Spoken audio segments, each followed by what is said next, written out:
I was 25 years old and I had just married Harry, my 20-year-old fiancé. Our 5 years of age difference has never bothered me or him. Harry was full of energy, always cheerful, and I, a little more mature and organized, felt that we complemented each other perfectly. We were crazy about each other, and our union seemed to me the beginning of something amazing. The wedding turned out to be wonderful. We chose the restaurant in the hotel to make everything comfortable and beautiful. We invited 20 of our closest friends to the celebration, those who were really dear to both of us. The atmosphere was warm. Everyone congratulated us, said sincere toasts, laughed, and rejoiced with us. Harry, being a sociable man, instantly found himself the center of attention. His friends, cheerful and energetic, did not stop offering to raise glasses to his health and happiness in marriage. I watched it all with a smile, thinking that this was the best day of my life. However, closer to midnight, I began to notice that Harry was behaving strangely. He spoke louder than usual, his eyes shone too brightly, and his movements became slightly awkward. "Harry, you okay?" I asked quietly, going up to him and touching his arm. "Of course, Barbara, this is the happiest day of my life," he replied, trying to keep his balance. But it soon became clear that Harry had had too much to drink. His friends, seeing that he could barely stand on his feet, decided that it was time for him to rest. "Well, take him to his room, Barbara. Don't worry," one of Harry's friends assured me, smiling and winking. I watched as they lifted him from his chair and, supporting him by the arms, led him to the elevator. Deep down, I was hoping that he would just get some rest and come back to himself. After a while, Harry's friends returned, but without him. They informed me that they took him to our wedding room on the 10th floor of the hotel and laid him on the bed. "He just passed out, Barbara," one of them said, shrugging his shoulders. "Don't even try to wake him up before morning." I didn't know what to say. My heart sank with disappointment. I've been dreaming about our wedding night for so long, imagining it as special, filled with romance and intimacy. But now it all seemed to be destroyed in an instant. When the guests started to leave, I felt terribly lonely. After taking the elevator to the 10th floor, I stood in front of our room door, hesitating before inserting the key card. When I came in, the first thing I saw was Harry lying across the bed, face down, still in his wedding suit. "Harry," I called out to him, coming closer, but he didn't even move. His steady and deep breathing indicated that he was fast asleep. I sat on the edge of the bed watching him. Tears welled up in my eyes, but I held back. Instead of crying, I tried to find something good in the situation. "He's just tired," I told myself. "It's been a long day. Everything will be fine." I got up, took off my wedding dress, carefully hung it in the closet, and put on a soft robe that was lying on a chair. Then I lay down next to Harry, listening to his calm breathing. "Tomorrow will be a new day," I whispered, "and everything will be fine." This night was not what I imagined it to be, but I knew that we still had many happy moments ahead of us. Oh my God, I couldn't believe it had turned out this way. My heart was filled with disappointment. I've been looking forward to this night, our wedding night with Harry. It was supposed to be a moment that will stay in my memory forever.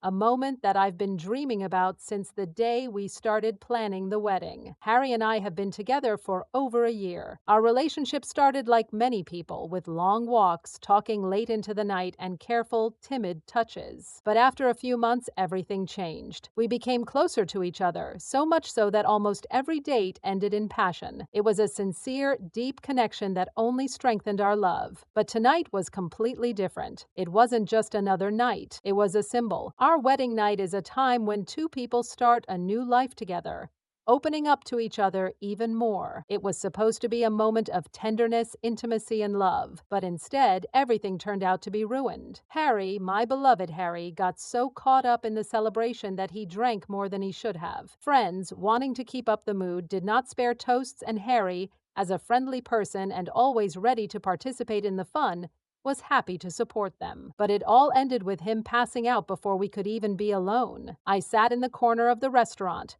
watching Harry's friends pick him up and take him to our wedding suite. They tried to look cheerful, as if it was just a small obstacle in an ideal evening. But for me, it was the end of my hopes for a magical evening. Returning to the table, I met the gaze of Oliver, a close friend of our family. Oliver, a reasonable and level-headed man, was completely sober. He never drank, considering it a bad habit, and always looked at such situations with a touch of irony. "Barbara, is everything okay?" "What is it?" he asked, noticing my depressed state. I nodded, although my heart was heavy. "It was supposed to be special, Oliver," I whispered, trying not to cry. "I've been waiting for this moment for so long, and now it's ruined." Oliver looked at me carefully, his eyes radiating calmness and support. He was the kind of person who always found the right words to comfort. "Barbara, don't worry so much. It's been a long and eventful day. Harry just overdid it a little bit. That doesn't change the fact that he loves you," he said with a soft smile. These words comforted me a little, but still, deep down, I felt that this was not what I expected. Our first night was ruined, and it hurt me more than I could put into words. I looked at my watch. It was already late. The guests had started to leave, and I was still sitting, unable to get up. Oliver, noticing this, came closer. "Let me walk you to your room," he offered. "You deserve a break, Barbara." I agreed, even though I felt lost. We rode the elevator together, and when I entered the room, I saw Harry sleeping peacefully on the bed, unaware of how much pain and frustration I was feeling at that moment. "Let me take you to your room, Barbara," Oliver said, looking at me with a kind smile. His voice sounded warm, and I felt like I really needed support at that moment. "I hope Harry is still okay after all the alcohol has had, and that he's ready to welcome you with open arms." These words reminded me of how important it is to have people around who you can rely on. I nodded slightly, trying to calm the storm of emotions inside me. All these thoughts about Harry, about what could have happened during the evening, filled me with anxiety. We headed for the elevator, and I noticed Oliver walking beside me, watching me carefully. His confidence and calmness helped me calm down a little. There were several people inside the elevator, and they cast curious glances at us. They were probably wondering who I was and why I was going with Oliver. When we arrived on our floor, I took the key card out of my bag and, a little nervously, swiped it through the reader. The door of the room opened with a light click. We went inside, and immediately my heart started beating faster. Harry was lying on the bed, face down, completely unaware of what was happening around him. I called out to him, hoping he just couldn't hear me.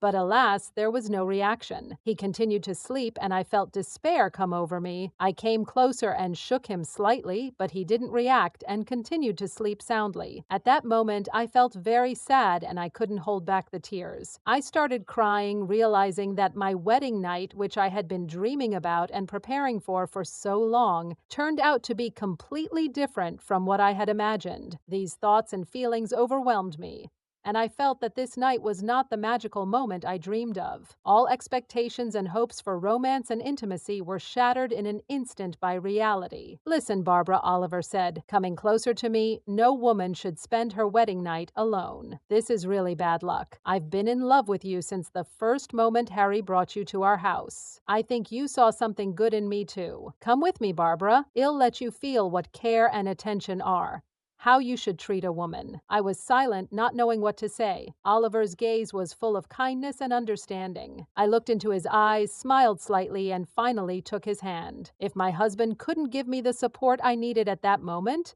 then I was willing to let Oliver take care of me. I was still in my white wedding dress, feeling its lightness and freshness. But at the same time, I realized that this evening was not what I dreamed of. "Do I need to change into another dress?" I asked with slight embarrassment, hoping that changing my outfit would somehow improve the situation. "No, Barbara. I want you to stay in your wedding dress. You look great, and this outfit is perfect for a special moment," Oliver replied, looking at me with a smile. After that, he gently led me out of the room and back to the elevator. When we entered the stopped elevator on our floor, I noticed that there were two more couples there. They looked at us curiously and probably in disbelief, because Oliver looked much older than me, and their looks clearly hinted at this. When the elevator doors opened on Oliver's floor, one of the men standing next to him smiled broadly and gave us a thumbs up as if approving of our company. I felt my cheeks burn with shame, but at the same time it was a little pleasant. Oliver opened the door of his room and then picked me up in his arms and carried me inside. "The bride is supposed to be carried over the threshold on the first night,"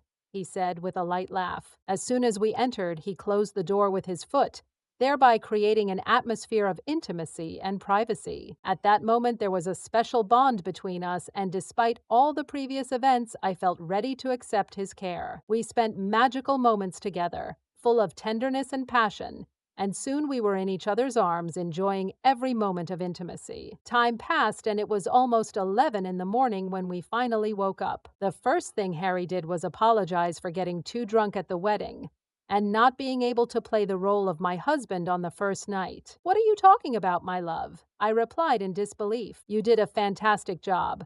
I couldn't even dream of a better night." I felt that, despite everything, this night had become something special for us. "Really, Barbara? What is it?" he asked with genuine surprise and slight concern in his voice. "I'm sorry, my dear, but I don't remember anything at all about our first night. Can you tell me more about this so that I can imagine what really happened?" I sighed and started telling him every detail of what happened that night, starting with how we went up to the room and ending with how he couldn't appreciate the romance of the moment. I tried not to miss a single important detail because it was our wedding night, which was supposed to be special. The only thing I changed in my story was that every time I wanted to say all of her, I changed it to you to make the conversation more personal and intimate. Harry and I have been married for just over a year, and during that time we have developed a strong relationship filled with joy and mutual understanding. However, lately I've started to feel that it's time for a new stage in our lives to have a baby. It was an important topic that we talked about a lot,